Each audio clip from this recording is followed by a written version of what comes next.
Pada waktu itu, Yehuda meninggalkan saudara-saudaranya dan menumpang pada seorang adulam yang namanya Hira. Di situ Yehuda melihat anak perempuan seorang Kanaan. Nama orang itu ialah Shua. Lalu Yehuda kawin dengan perempuan itu dan menghampirinya. Perempuan itu mengandung, lalu melahirkan seorang anak laki-laki dan menamai anak itu Er. Sesudah itu perempuan itu mengandung lagi, lalu melahirkan seorang anak laki-laki dan menamai anak itu Onan. Kemudian perempuan itu melahirkan seorang anak laki-laki sekali lagi dan menamai anak itu Shelah. Yehuda sedang berada di Kezib ketika anak itu dilahirkan.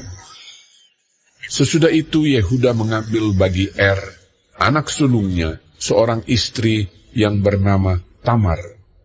Tetapi Er, anak sulung Yehuda itu adalah jahat di mata Tuhan. Maka Tuhan membunuh dia. Lalu berkatalah Yehuda kepada Onan, "Hampirilah istri kakakmu itu. Kawinlah dengan dia sebagai ganti kakakmu, dan bangkitkanlah keturunan bagi kakakmu." Tetapi Onan tahu bahwa bukan ia yang empunya keturunannya nanti. Sebab itu setiap kali ia menghampiri istri kakaknya itu, ia membiarkan maninya terbuang, supaya ia jangan memberi keturunan kepada kakaknya.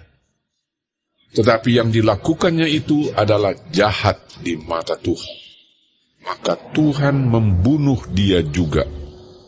Lalu berkatalah Yehuda kepada Tamar, menantunya itu, "Tinggallah sebagai janda di rumah ayahmu, sampai anakku Shelah itu besar." Sebab pikirnya, jangan-jangan ia mati seperti kedua kakaknya itu. Maka pergilah Tamar dan tinggal di rumah ayahnya. Setelah beberapa lama, matilah anak Shua, istri Yehuda. Habis berkabung, pergilah Yehuda ke Timna, kepada orang-orang yang menggunting bulu domba-dombanya, bersama dengan Hira, sahabatnya, orang Adulam itu. Ketika dikabarkan kepada Tamar, "Bapak mertuamu sedang di jalan ke Timna untuk menggunting bulu domba-dombanya," maka ditanggalkannya lah pakaian kejandaannya. Ia bertelekung dan berselubung, lalu pergi duduk di pintu masuk ke Enaim yang di jalan ke Timna. Karena dilihatnya bahwa Shelah telah menjadi besar, dan dia tidak diberikan juga kepada Shelah itu untuk menjadi istrinya. Ketika Yehuda melihat dia, disangkanyalah dia seorang perempuan sundal, karena ia menutupi mukanya. Lalu berpalinglah Yehuda mendapatkan perempuan yang di pinggir jalan itu, serta berkata, "Marilah, aku mau menghampiri engkau." Sebab ia tidak tahu bahwa perempuan itu menantunya. Tanya perempuan itu, "Apakah yang akan kau berikan kepadaku jika engkau menghampiri aku?" Jawabnya, "Aku akan mengirimkan kepadamu seekor anak kambing dari kambing domba." Kata perempuan itu, "Asal engkau memberikan tanggungannya sampai engkau mengirimkannya kepadaku." Tanyanya, "Apakah tanggungan yang harus kuberikan kepadamu?" Jawab perempuan itu, "Cap materaimu, serta kalungmu, dan tongkat yang ada di tanganmu." Lalu diberikannya semuanya itu kepadanya. Maka ia menghampirinya. Perempuan itu mengandung daripadanya. Bangunlah perempuan itu, lalu pergi. Ditanggalkannya telekungnya, dan dikenakannya pula pakaian kejandaannya. Adapun Yehuda, ia mengirimkan anak kambing itu dengan perantaraan sahabatnya, orang Adulam itu, untuk mengambil kembali tanggungannya dari tangan perempuan itu, tetapi perempuan itu tidak dijumpainya lagi. Ia bertanya-tanya di tempat tinggal perempuan itu, "Di manakah perempuan jalan?"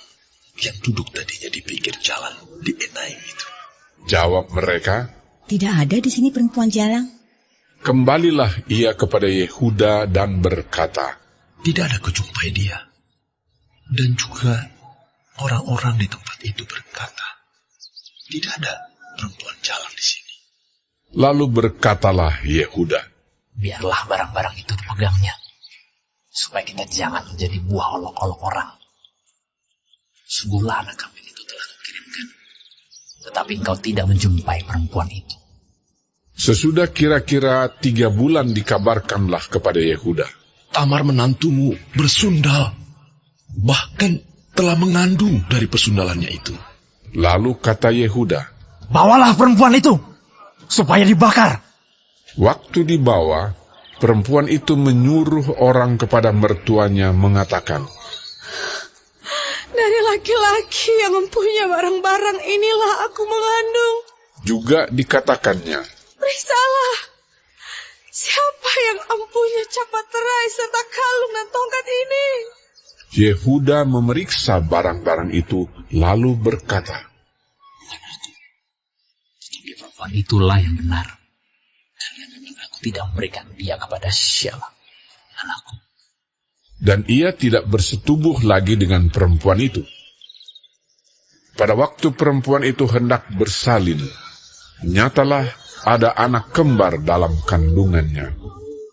Dan ketika ia bersalin, seorang dari anak itu mengeluarkan tangannya, lalu dipegang oleh bidan, diikatnya dengan benang kirmisi, serta berkata, Inilah yang lebih dahulu keluar. ketika anak itu menarik tangannya kembali, keluarlah saudaranya laki-laki, dan bidan itu berkata, Alangkah kuatnya engkau menembus keluar. maka anak itu dinamai Peres. Sesudah itu, keluarlah saudaranya laki-laki yang tangannya telah berikat benang kirmisi itu. Lalu kepadanya diberi nama Zerah.